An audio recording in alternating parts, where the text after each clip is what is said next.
What happens when the chaos outside the octagon hits harder than any punch thrown inside it? In a sport known for discipline, respect, and loyalty, a few UFC fighters have crossed lines no one ever expected. Getting tangled up with the wives and girlfriends of their fellow fighters. UFC star Conor McGregor has been accused of sexually assaulting a woman at the Miami Heat game. These aren't just minor scandals. They've led to bitter rivalries, broken friendships, and real-life grudges that ended up being settled in the cage. From shocking betrayals to fights fueled by revenge. UFC President Dana White, he and his wife responded, slapping each other. This is the hidden side of the UFC that most fans never get to witness.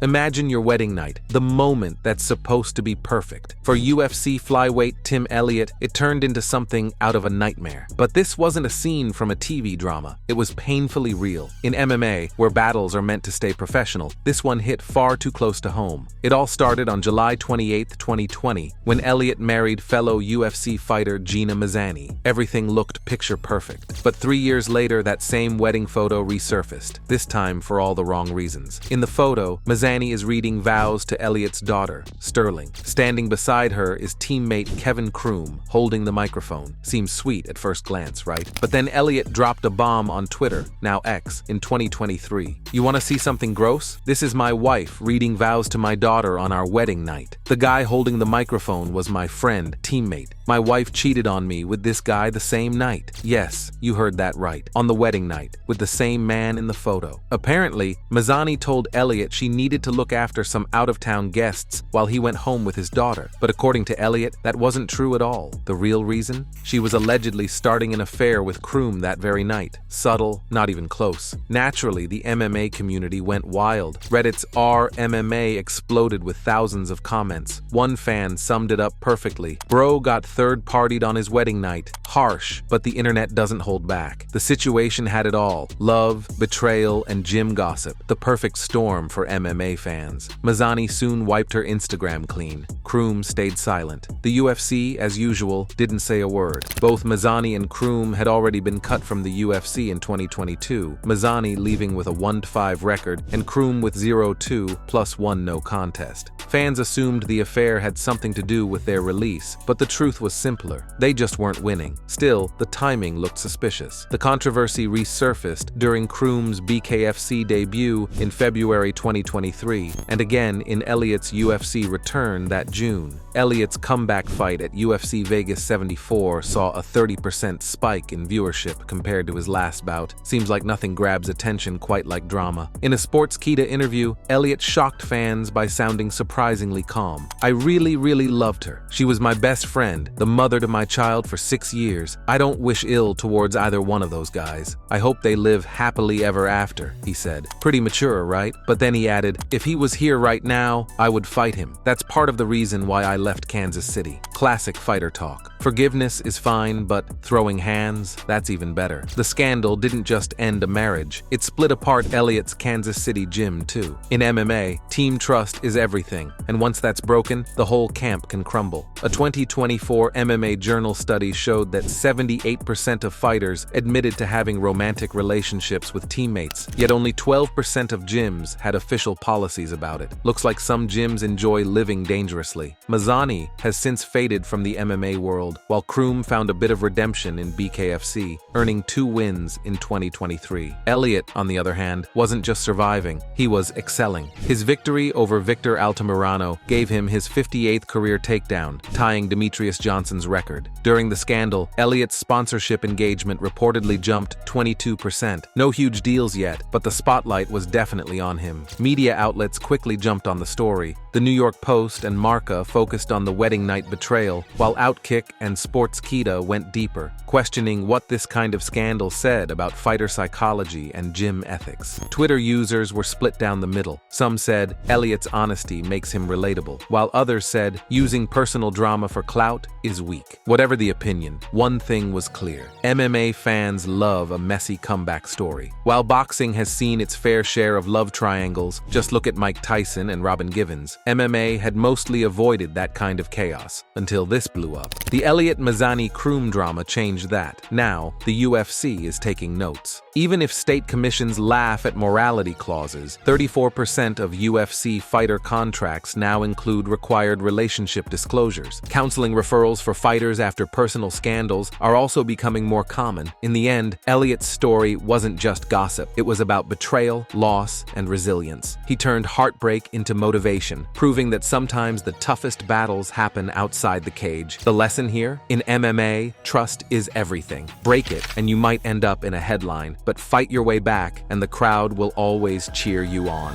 Now let's move to another case. Former UFC featherweight Megan Anderson. Her story feels like a full-blown reality show, overflowing with tension, betrayal, and controversy. It all began in March 2021, when Anderson faced Amanda Nunes for what turned out to be her last UFC fight. She lost by first-round submission, marking the end of her MMA career, but the real drama didn't unfold in the Octagon. It happened outside it. Fast forward to November 2022, when Anderson went on social media and unleashed a long, emotional rant about her coach, James Krause. The post, which she later deleted, didn't hold anything back. Anderson claimed that during her 7-month training camp for the Nunes fight, Krause only gave her one 30-minute pad session each week. Just one. According to her, he was too busy focusing on Brandon Moreno, who went on to become the UFC interim flyweight champion. While Moreno got top-tier training, Anderson said she was left sparring with inexperienced partners, including, as she described, a self-proclaimed soccer mom. Ouch. But that wasn't even the most shocking part. Anderson implied that Krause wasn't just distracted professionally. She hinted that he was having a relationship with ESPN reporter Laura Sanko, who used to be one of Anderson's closest friends and podcast co-hosts. Krause and Sanko didn't respond publicly, but fans certainly did. Sanko was immediately flooded with criticism and questions about her credibility. In the small world of MMA, private drama doesn't stay hidden for long. Just when things seemed to quiet down, another twist hit. In January 2023, ESPN revealed Krause's involvement in an illegal betting ring. Turns out, he wasn't just a coach, he was also running a gambling operation. He managed a Discord group that shared insider betting picks and was tied to a Costa Rica-based sportsbook. The accusations included suspicious betting activity and account takeovers. The Nevada State Athletic Commission gave Krause an indefinite suspension, and the UFC quickly banned any fighters training under him. It was a total downfall for someone once seen as one of the sport's most respected coaches. Anderson's story went far beyond personal betrayal. It exposed how female fighters often get less attention and support compared to their male counterparts. While someone like Moreno got all the help he needed, Anderson's training experience showed how women in the sport are sometimes treated as an afterthought. Her retirement at 32, an age when many male fighters are still thriving, was a reminder of those imbalances. The media's reaction was predictable. Instead of focusing on the serious issues like poor coaching support or sexism in MMA, most outlets went straight for the clickbait: affair rumors, screenshots, and speculation. Sanko took the worst of the backlash, facing scrutiny that most male commentators would never face. Krause's downfall, from respected coach to banned outcast, proved how fragile trust in MMA really is. Once it's gone, there's no recovering it. What's more revealing is that the UFC only cut ties with Krause after the gambling scandal, not after Anderson's earlier accusations. That says a lot about where the organization's priorities truly lie. Megan Anderson's story is a clear look at what happens when ambition, loyalty, and personal relationships collide. It shows how, even outside the Octagon, careers can crumble under the weight of betrayal and bad decisions. Because in MMA, the hardest fights aren't always fought in front of cameras. Sometimes the real battles happen in the background, where trust, respect, and survival mean everything. Imagine this: UFC President Dana White, the face and ruler of mixed martial arts, caught on video getting physical. But this wasn't inside the Octagon. It was New Year's Eve 2023 in Cabo San Lucas, and his opponent wasn't a fighter. It was his wife, Anne. No referee, no cage, just chaos for the world to see. Sounds like a bad reality show, right? Yet, in Dana White's life, where drama often hits harder than a heavyweight punch, this became just another headline. So, what really happened? The video leaked. Anne slapped Dana during an argument at El Squid Row nightclub. Dana retaliated, hitting her back twice with open-handed slaps, knocking her to the ground. The internet exploded instantly. MMA Twitter came alive. Dana out here throwing more combos on his wife than power slap slap contestants, and bro tried to book himself on UFC 300 with that ground and pound. Harsh? Definitely, but social media doesn't hold back. Dana quickly spoke to TMZ, saying what people expected. You don't put your hands on a woman, ever. The irony didn't escape anyone, especially since his own mother, June White, had already exposed his personal life years earlier. Back in 2011, she released Dana White, King of MMA, an unauthorized biography, which was basically a public takedown of her own son.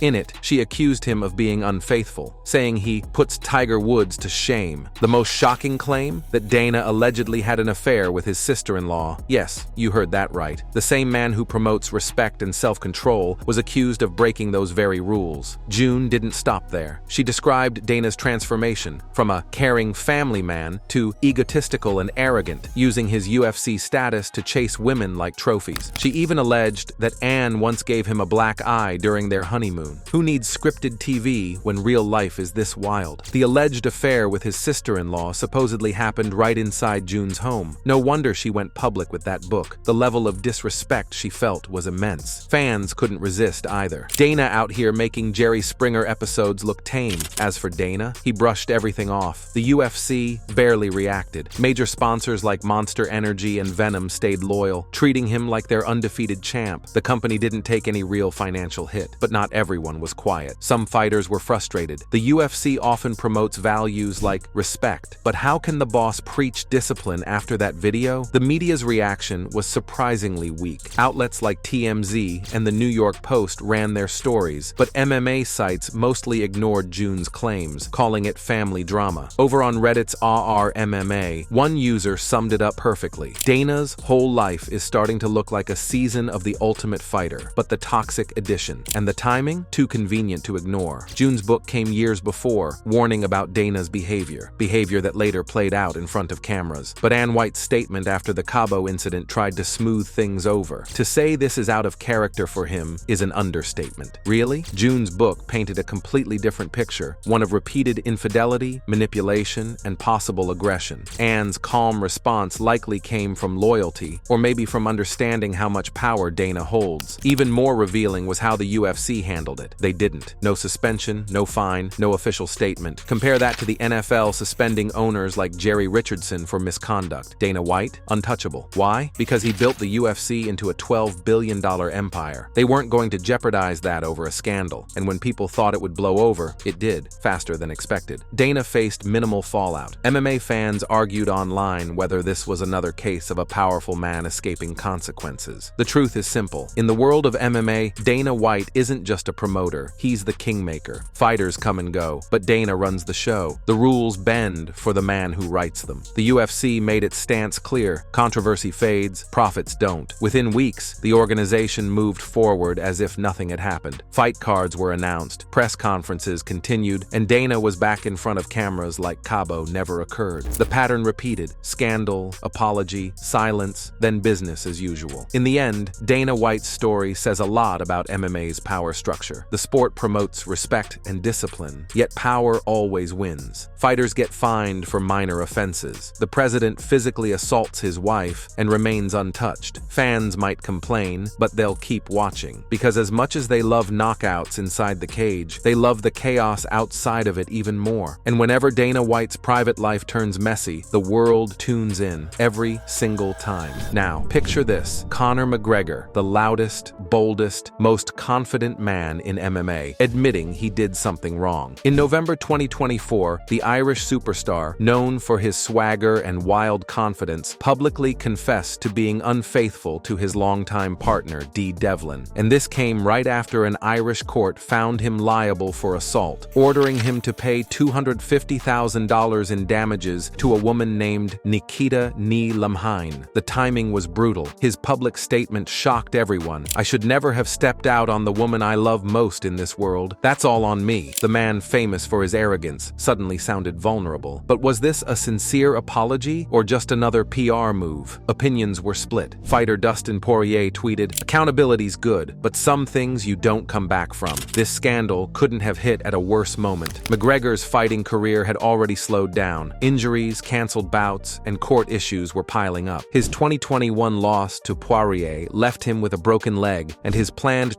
2023 return fell apart. The verdict didn't just damage his reputation, it shattered the image he had built for years. The backstory was messy. In December 2018, at the Beacon Hotel in Dublin, McGregor hosted a Christmas party. Reports described heavy drinking, drugs, and a penthouse gathering that got out of control. Nikita Hand, a 35-year-old stylist, claimed that McGregor and another man restrained and assaulted her using what she described as MMA-style holds. After a 6-hour jury discussion, McGregor was found liable. The other man, James Lawrence, was cleared. McGregor's first response was defiance, calling the decision disappointing and insisting everything had been consensual and vigorous. But later, he softened his tone, saying, "I should have shut the party down. That's all on me." Some saw it as taking partial responsibility. Others saw it as damage control. Khabib Nurmagomedov couldn't resist. Money and fame show the real person. Fans flooded forums with comments like, "McGregor's only L bigger than Khabib's chokehold is this apology," and "D deserves better." While McGregor tried to move forward, Nikita Hand stood outside the courthouse after the verdict and said, "To all victims of assault, speak up. You have a voice." The payout might have been small to McGregor, but the impact on his image was huge. Dee Devlin remained silent, sitting through the hearings as her partner faced public embarrassment. The same man who once said she was his queen now looked defeated. Even Nate Diaz chimed in,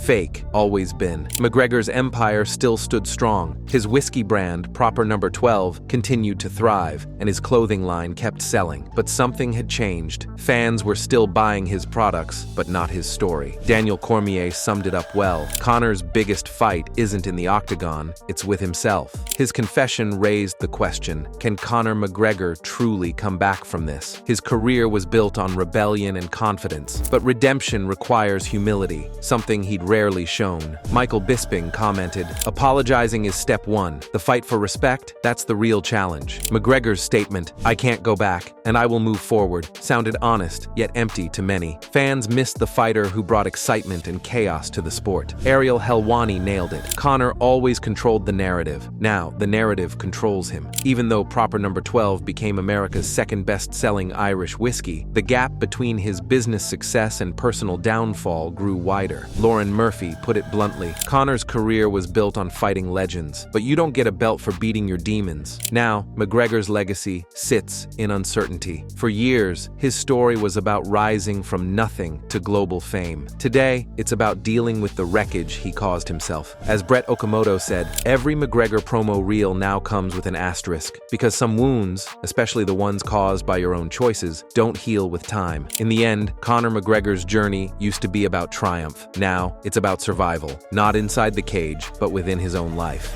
Sean O'Malley, the UFC's flamboyant bantamweight champion, has a talent for grabbing attention, and not only for what he does inside the cage. In 2023, O'Malley became the center of a huge controversy after making things personal during an appearance on Raw Talk. While chatting casually, he dropped a shocking statement about his open relationship with his wife, Danya Gonzalez. His exact words, "I'm a king, I pay for everything. If I get a little on the side, what does that have to do with anything?" Yes, he really said that. And just like that, the internet went up in flames faster than one of Conor McGregor's Twitter meltdowns. Fans were either laughing, raging, or both. But O'Malley didn't blink. Instead of walking it back, he doubled down like a man who knew exactly what he was doing. "I treat Danya like a queen. I've got testosterone running through my veins. It's simple," he said. In other words, "I'm the champ. I make the rules." And he didn't stop there. He even brought up Andrew Tate, saying, "Andrew Tate explains it well. It's status. You know I got status, so I can." Comparing himself to Andrew Tate, that wasn't just poking the bear, that was running straight at it with a stake tied around his neck. O'Malley knew the chaos that would follow, and honestly, he seemed to enjoy every bit of it. The reaction was explosive. Social media went wild. Twitter, Reddit, Instagram, every corner of the MMA world was buzzing. Memes and jokes poured in non-stop. Sean out here acting like he's got a side quest in GTA? Bro's living in 300 BC. King behavior or clown shoes? You decide. Did O'Malley apologize? Not even close. He stood firm. While some sponsors, like Monster Energy, stayed quiet and appeared to distance themselves without making public statements, O'Malley faced the outrage head-on. On his own podcast, he even laughed about the backlash, brushing off the criticism like he checks leg kicks in the Octagon. And surprisingly, his main fan base didn't turn on him. him, the Suga show kept rolling. Sure, his female following dropped by 18%, but his core audience, mostly young male fans, became even louder in their support. His inbox filled with messages like UFC fighter Aaron Blanchfield threw shade with a pointed tweet. How about we value women for more than what's between their legs? It got over 4,000 retweets, and the debate kept burning across social platforms. But Sean, still calm. He showed up to defend his title against Marlon Vera and Merab Dvalishvili like nothing ever happened, and won both fights. During post-fight interviews, he didn't dodge the questions either. When asked about the controversy, he just smirked and said, "Y'all still talking about that? I'm still the champ." Mic drop. O'Malley never backtracked. No PR cleanup crew, no emotional apologies, just confidence. His philosophy? Own the controversy, use it, and turn it into success. And that's exactly what he did. His podcast numbers shot up, his Instagram regained traction, and his fight ticket sales stayed strong. The UFC wasn't about to interfere. Dana White knows numbers talk, and O'Malley was bringing them in. His brand, built on colorful hair, unfiltered opinions, and bold confidence, was simply too profitable to mess with. Of course, opinions were split. Some fans thought he crossed the line. Others said he was just being authentic, the most unapologetic man in the sport. But no matter which side you're on, there's no denying one thing. Sean O'Malley showed that playing the villain can pay off big when you're still winning. As one fan perfectly tweeted, "Suga Sean stays undefeated where it matters," in the headlines. And honestly, that's exactly how he likes it. Which of these infidelity scandals did you find the most shocking? Let us know your thoughts in the comment section, and before you leave, don't forget to like this video and subscribe to MMA Rivals so you don't miss the next ones.